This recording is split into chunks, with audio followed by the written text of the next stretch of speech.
Can you hear me now? All right. Colin, it's very intimate. I know. Our lips are practically touching. I'm very excited. All right, let's go. See, you don't bring me flowers right after this. Call me Barbara Streisand, okay? Okay. This is chapter 28. In the spitting rain, Fionnuala clanked the letterbox, adjusted her bleached ponytails, and concealed her scowl behind a welcoming smile. 3 feet below her horsey head, Seamus and Sheepress chuckled with impatience. Mammy! Sheepress whined. I'm soaked to the bone! Ach, you're sickening the heart out of me, Wayne. Fionnuala seethed through fixed lips. Plaster a silly grin on that miserable face of yours or you'll feel the force of me palm on your bony wee arse. You want to see the Mediterranean Sea or not? Sheepress was more interested in having a good look at Moira's fingers. Are you ready for the treasure hunt, wee dote? Fionnuala asked Seamus, smacking a finger away from his nostril. Aye, Mammy! Wild fun! Seamus answered by rote. Fionnuala noticed the chocolate all over his face, swiveled her thumb in her mouth, and brought it spittle dripping towards Seamus's face. She gouged into the tender flesh of his cheek as he squirmed with pain. Sheeper stuck her tongue out at an old drunk staggering by, clutching a dartboard he had no doubt nicked from a stall at the market. Finally, the door rattled open. Mrs. Ming! How lovely to see ya! Fionnuala cooed.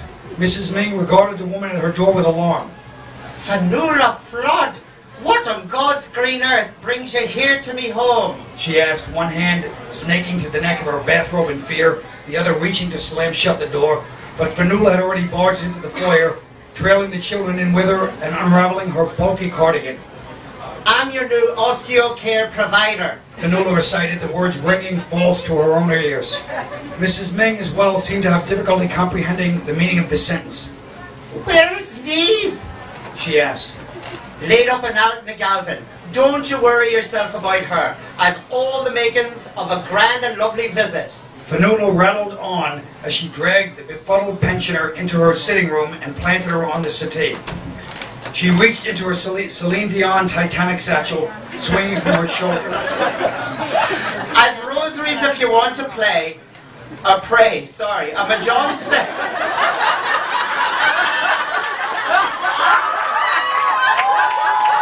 English, very difficult language, sorry. I've rosaries if you want to pray. Now I have the voices wrong. I've rosaries if you want to pray, a mahjong set if you want to play, a video of On Golden Pond. Although she suffered from cataracts, even to Mrs. Ming's eyes, that satchel looked suspiciously light if it contained all the diversions this home invader said it did. I brought me own tea and all. Fionnuala continued, brandishing a thermos, a teacup, and a saucer from some unknown depth of the satchel. Sweet and milky. Have you got a copy in that big bag of yours of the book your eldest Wayne wrote, The Degenerate? Mrs. Ming said with a lightness that hid the spite as Fionnuala poured. Lotto Balls of Shame, I believe it is called. The whole town's been talking about it, and I hear it's not going to be released until next month. But I'm sure you've an advance copy. I wouldn't mind you reading me out a few wee passages of that. Fionnuala tensed as if the pensioner had clattered her across the face. She urged a smile to her lips. She forced the tea upon Mrs. Ming. I'm afraid not, no, She said. I left me copy at home. Mrs. Ming gazed down in uncertainty at the swirling tea. Having spent 80 years clawing out a life for herself and her 11 children in the brutal grimness of life in the moorside, with a war raging in the background for almost 30 of them, Mrs. Ming was no fool.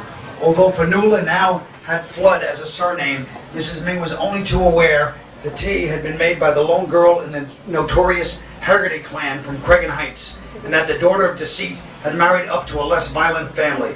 Mrs. Ming and her brigade often clucked about Fionnuala at the senior center between cards on bingo night. Fionnuala's reputation for petty thievery had marked her out as someone who couldn't be trusted. Mrs. Ming kept a wide berth from Fionnuala when she ran into her at Sunday Mass, and the sight of the sinner mouthing words of praise to the Lord filled the old woman with contempt. Fionnuala Flood had a bold-faced cheek entering St. Mullins, not only every Sunday, but all holy days as well, and now here she was blackening her sitting room and forcing an odd-looking tea at her. But with his sweet little daughter beaming up lovingly at her side, Mrs. Ming considered maybe she was being too harsh on the woman.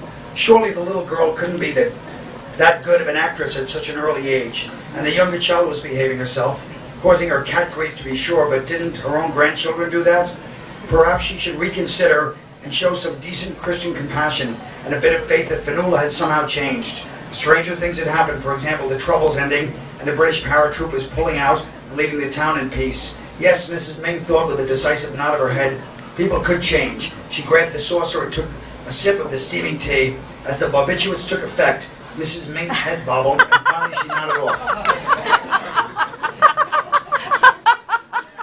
About time. Schiffer muttered. Right, Waynes. Fionnuala said. Let's get ourselves up into the loft and sharpish. The old one's only going to be out for an hour or so. The children scampered up the stairs towards the trapdoor of the attic, Fionnuala panting behind them. The Titanic on her special satchel would soon be sinking.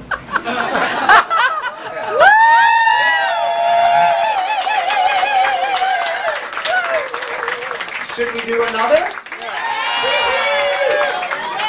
Okay, chapter 34. Please read these letters aloud for me.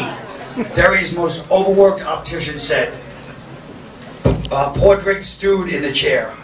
Aye, Shirley. He scowled. Pissoff.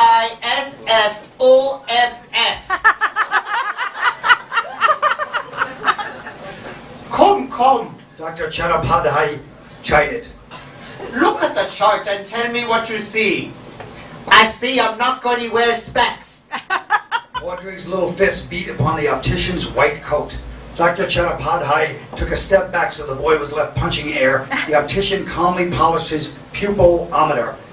He was used to this reaction. The entire town seemed to have decided that corrective lenses had less to do with aiding sight and more to do with outing homosexuals.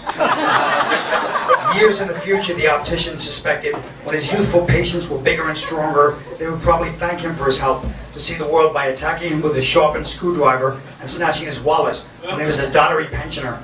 He hoped he'd be practicing elsewhere. Years of occupation by British paratroopers seemed to have left even the children of these people with a hatred of authority. It had degenerated bizarrely, in Dr. Chattopadhyay's opinion, into distrust of uniforms of any type, from firemen to bakers, and he was wearing a white coat. He completed the examination as quickly as the abuse would allow, and as he had already heard from the boy's mother, instructed Podrick to choose a pair of government-subsidized frames for the National Health Scheme. Dr. Chattopadhyay pulled open the drawer of embarrassment to reveal the selections. When the boy peered inside, Podrick's fury and tears began for real. Podrick shuffled into the waiting room with the specs perched on the tip of his nose.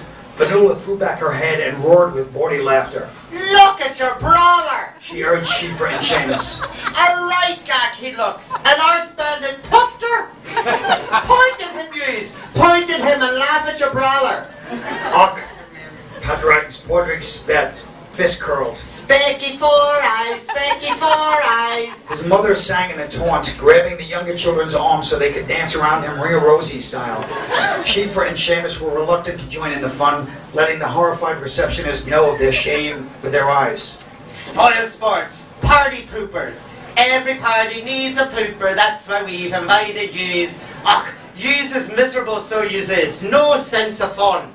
Still, Fionnuala choked with laughter as she turned again to face her sudden disgrace of a son.